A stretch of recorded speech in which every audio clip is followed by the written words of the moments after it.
everyone, Chloe here and welcome to my channel. Now before we get on with this video, make sure you get yourself something to eat or something to drink so that this discussion is just a little bit more chill. I've got Red Bull here with me today. Hashtag Red Bull sponsor me.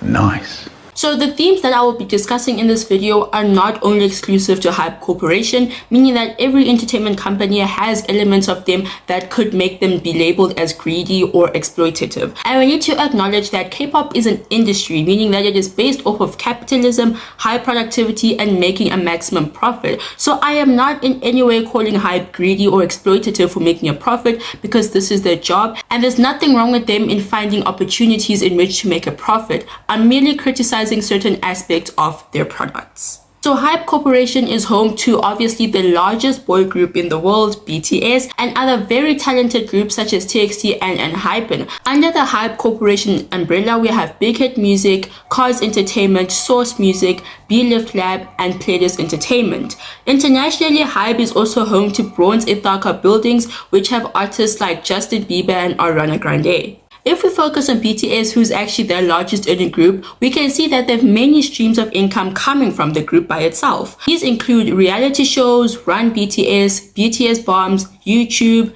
V-Live, tours, concerts, merchandise, international interviews, solo careers, modeling gigs, movies, and even McDonald's meals. All these things have not only allowed BTS to grow in finances, but they've also really grown in popularity. Now, the problem that comes with BTS having such a large dedicated fandom all over the world, it means that Hybe Entertainment has been able to kind of find a way to squeeze money out of the pockets of these fans. From the prices of concert tickets, which always serve an experience of a lifetime, to the merchandise, Hybe Entertainment really has found a way to use the fans to their advantage. Recently, Jin's line of pajamas and pillows hit the Weaver's shop with very shocking prices of about $100 for a pajama set, which only come in two different variations. Now, the problem with this is that not only were fans online very shocked by these prices because it's a pajama set, Jin himself claims to have been really shocked by the prices of this pajama set. The primary complaints were the fact that the pajama quality did not quite match the price, and Hybe tried to justify the price by saying that they were equating it to the amount of hard work that Jin put into producing this mini line. Now, of course, Jin's hard work needs to be recognized, but if fans are going to be complaining online and Jin himself is going to say he's shocked by the prices, then obviously something is wrong with the prices. However, no matter how expensive this line was, it outsold. And what does this teach Hybe?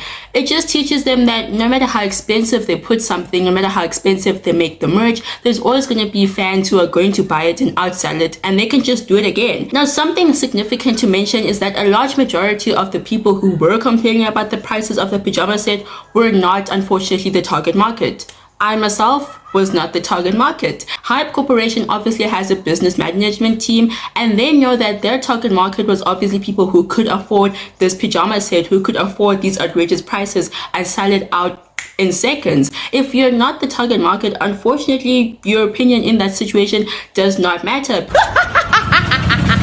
Because Hybe knows that there's always going to be people who would be able to buy these products no matter what the prices are. Now, if Jin's outrageous pajama lines were the only situation, maybe this video would not have been materialized in the first place. But Hybe Corporation was also under fire for signing off on a collaboration with BTS and Doobie Mask on some BTS masks. Now, this collection in particular really shocked people because of the fact that 49 masks were being sold for $200. The pajamas were $100. 49 masks were being sold for $200. A mask. A literal mask. I was shocked. Like, a mask? And it's not that Hybe Entertainment actually produced them themselves, but the fact that they signed off on this and allowed this to happen is crazy, because it just shows that as long as you slap BTS's name on a product, you can sell it for as much as you'd like. And no matter how many times people complain on social media, there's always going to be people who buy them anyways. Another instance of people just being unsatisfied with Hybe Corporation was during the Butter comeback era, where these cassette tapes were being sold, but many people complained that the cassette tapes that they received did not match how it looked in the sample photo, and a lot of people were saying that the quality was just really bad and really flimsy. The only redemption here was that Hybe did actually refund all the customers that were unhappy with the cassette tapes. I mean, the unhappiness caused caused by a poor product is not the same as that happiness that people obviously showed online when they found out that Hybe would like to start, dipping their feet into NFTs. NFTs are just a digital art that are able to be sold for large amounts of money. Now, what made people very unhappy was the fact that NFTs are actually not very environmentally friendly,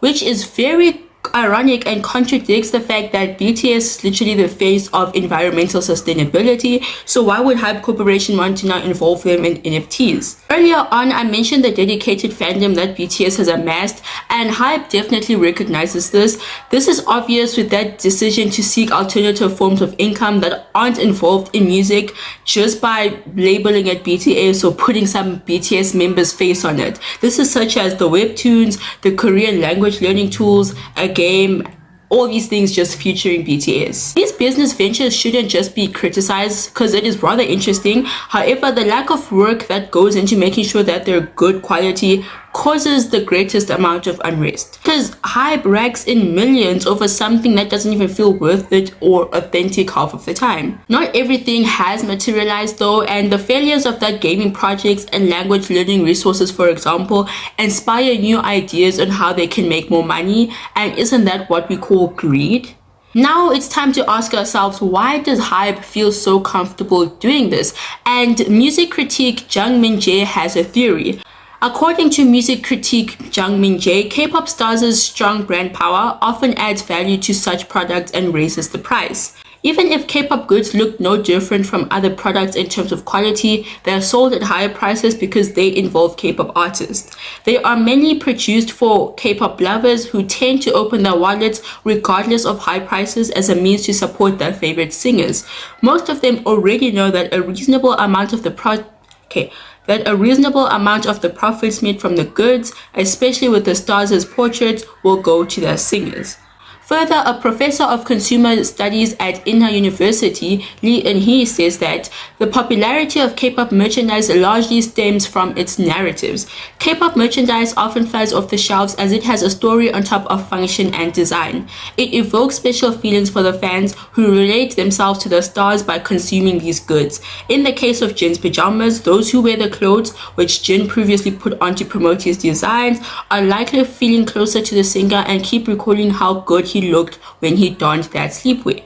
Basically, this is the theme that we discuss in this video because the growing number of dissatisfied customers is prominent, but they are still selling out the merchandise. The merchandise is still being bought, and Hybe Corporation can just continue to make everything more expensive because they know that it's going to fly off the shelves. We can obviously acknowledge that this is not right, but this is how the business world works, and this is how people make their money. They make their money by finding opportunities and making sure they can squeeze out that opportunity as much as possible until they've gained as much profit as they can from it. It's all really up to what people are comfortable with. If you're comfortable with buying $100 pajamas, then do it. If you're comfortable with buying 49 masks for $200, then do it, because that's your money and that's how you want to spend it, and there's no problem with that. This was just an observation from me as to how Hybe Corporation has started to look a bit greedy and a bit exploitative. And you know what, it's really always up to the consumers who choose to spend their money. If people choose to spend their money in Hybe Corporation stuff, then let them be. That's just how it is. That is really it for today's discussion. I really hope you enjoyed that. Make sure to leave a like, comment down any of your thoughts, and maybe if you liked this video enough or you liked me enough, don't forget to subscribe. Stay tuned for future uploads. Bye.